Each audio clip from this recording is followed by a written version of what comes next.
Ramesh class 8 का student था। वह जब क्लास में होता तब बाहर खेलने के बारे में सोचता और जब खेलने का मौका मिलता तो वो कहीं घूमने के बारे में सोचता।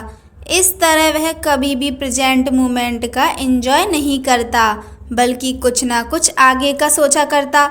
उसके घर वाले और दोस्त भी उसकी इस आदत से परेशान थे। एक बार रमेश अकेले ही पास के जंगलों में घूमने निकल गया। थोड़ी देर चलने के बाद उसे थकान हो गई और वह वहीं नरम घासों पर लेट गया। जल्द ही उसे नींद आ गई और वह सो गया। सोने के कुछ देर बाद एक आवाज़ आई, रमेश, रमेश। रमेश ने आंखें खोली तो सफ़ेद वस्त्रों में एक परी खड़ी थी। वह बहुत ही सुंदर थी और उसने अपने एक हाथ में जादुई छड़ी ले रखी थी और दूसरे हाथ में एक मैजिकल बॉल भी थी, जिसमें से एक सुनहरा धागा लटक रहा था। रमेश परी को देखकर खुशी से झूम उठा और कुछ देर परी से बातें करने के बाद बोला, आपके हाथ में जो छड़ी है उसे तो मैं जानता हूँ, पर आपने जो ये बॉल ली हुई है उससे ये सुनहरा धागा कैसा लटक रहा है? परी मुस्कुराई, रमेश, यह कोई मामूली धागा नहीं, दरअसल यह तुम्हारे जीवन की डोर है। अगर तुम इसे हल्का सा खींचोगे तो तुम्हारे जीवन के कुछ घंटे कुछ सेकंड में बीत जाएंगे। यदि इसे थोड़ा तेजी से खींचोगे तो पूरा दिन कुछ मिनटों में बीत जाएगा, और अगर तुम इसे पूरी ताकत से खींचोगे तो कई साल भी कुछ दिनों में बीत जाएंगे। तो क्या आप ये मुझे दे सकती हैं? रमेश ने उत्सुकता से पूछा। हाँ हाँ, क्यों नहीं, ये लो, पकड़ो इसे, पर ध्यान रहे, एक बार अगर समय में तुम आगे चले गए तो पीछे नहीं आ सकते। परी ने जीवन की डोर रमेश के हाथों में थमाते हुए कहा और फौरन अदृश्य हो गई। अगले दिन रमेश क्लास में बैठा खेलने के बारे में सोच रहा था, पर टीचर के रहते वो बाहर जाता भी तो कैसे? तभी उसे परी द्वारा दी गई सुनहरे धागों वाली बॉल का ख्याल आया। उसने धीरे से बॉल निकाली और डोर को जरा सा खींच दिया। कुछ ही सेकंड में वह मैदान में खेल रहा था। वाह, मज़ा आ गया, रमेश ने मन ही मन सोचा।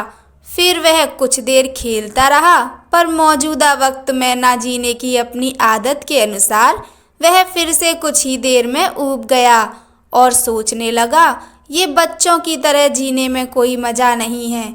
क्यों ना मैं अपने जीवन की डोर को खींचकर जवानी में चला जाऊं? और झटपट उसने डोर कुछ तेजी से खींच दी। रमेश अब एक शादीशुदा आदमी बन चुका था और अपने 2 प्यारे प्यारे बच्चों के साथ रह रहा था। उसकी प्यारी माँ, जो उसे जान से भी ज़्यादा चाहती थी, अब बूढ़ी हो चुकी थी और पिताजी उसे अपने कंधों पर बैठाकर घूमा करते थे, वृद्ध और बीमार हो चले थे। इस परिवर्तन से रमेश अपने माता पिता के लिए थोड़ा दुखी जरूर था, पर अपना परिवार और बच्चे हो जाने के कारण उसे बहुत अच्छा महसूस हो रहा था। 1-2 महीनों सब ठीक ठाक चला, पर रमेश ने कभी अपने वर्तमान को आनंद के साथ जीना सीखा ही नहीं था। कुछ दिन बाद वह सोचने लगा, मेरे ऊपर परिवार की कितनी जिम्मेदारी आ गई हैं। बच्चों को संभालना इतना आसान भी नहीं है, ऊपर से ऑफिस की टेंशन अलग है, माता पिता का स्वास्थ्य भी ठीक नहीं रहता। इससे अच्छा तो मैं रिटायर हो जाता और आराम की ज़िंदगी जीता। और यही सोचते सोचते उसने जीवन की डोर को पूरी ताकत से खींच लिया। कुछ ही दिनों में वह एक 80 साल का वृद्ध हो गया। अब सब कुछ बदल चुका था। उसके सारे बाल सफ़ेद हो चुके थे, झुर्रियाँ लटक रही थीं। उसके माता पिता कब के उसे छोड़कर जा चुके थे। यहाँ तक कि उसकी प्यारी पत्नी भी किसी बीमारी के कारण मर चुकी थी। वह घर में बिल्कुल अकेला था। बस कभी कभी दूसरे शहरों में बसे उसके बच्चे उससे बात कर लेते। लाइफ में पहली बार रमेश को एहसास हो रहा था कि उसने कभी अपनी ज़िंदगी को एंजॉय नहीं किया। उसने ना स्कूल डेज में मस्ती की, ना कभी कॉलेज का मुंह देखा। वह ना कभी अपनी पत्नी के साथ कहीं घूमने गया और ना ही अपने माता पिता के साथ अच्छे पल बिताए। यहाँ तक कि वो अपने प्यारे बच्चों का बचपन भी ठीक से नहीं देख पाया। आज रमेश बेहद दुखी था। अपना बीता हुआ कल देखकर वह समझ पा रहा था कि अपनी बेचैनी और व्याकुलता में उसने जीवन की कितनी सारी छोटी छोटी खुशियां यूं ही गंवा दी। आज उसे वो दिन याद आ रहा था जब परी ने उसे वो मैजिकल बॉल दी थी। एक बार फिर वह उठा और उसी जंगल में जाने लगा और बचपन में वह जिस जगह परी से मिला था वहीं मायूस बैठ अपने आंसू बहाने लगा। तभी किसी की आवाज़ आई, रमेश रमेश। रमेश ने पलटकर देखा तो एक बार फिर वही परी उसके सामने खड़ी थी। परी ने पूछा, क्या तुमने मेरा स्पेशल गिफ्ट एंजॉय किया? पहले तो वो मुझे अच्छा लगा, पर मुझे उस गिफ्ट से नफरत है, रमेश क्रोध में बोला। मेरी आंखों के सामने मेरा पूरा जीवन बीत गया और मुझे इसका आनंद लेने का मौका तक नहीं मिला। हाँ, अगर मैं अपनी ज़िंदगी नॉर्मल तरीके से जीता तो उसमें सुख के साथ दुख भी होते, पर मैजिकल बॉल के कारण मैं उनमें से किसी का भी अनुभव नहीं कर पाया। मैं आज अंदर से बिल्कुल खाली महसूस कर रहा हूँ।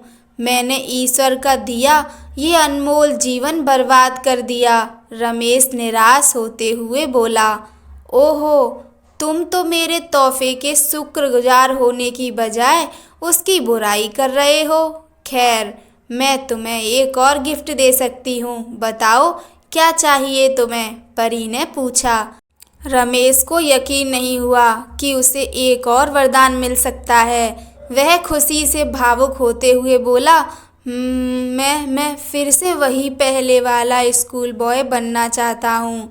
मैं समझ चुका हूँ कि जीवन का हर एक पल जीना चाहिए। जो अभी को कोसता है वो कभी खुश नहीं हो पाता, उसका जीवन खोखला रह जाता है। प्लीज़ प्लीज़ मुझे मेरे पुराने दिन लौटा दो, प्लीज़ प्लीज़ प्लीज़ ना। तभी एक आवाज़ आती है, उठो बेटा, तुम यहाँ इन जंगलों में कैसे आ गए? और ये सपने में प्लीज़ प्लीज़ क्या बड़बड़ा रहे थे? रमेश आंखें खोलता है। अपनी माँ को आंखों के सामने देखकर वह कसकर उनसे लिपट जाता है और फूट फूट कर रोने लगता है।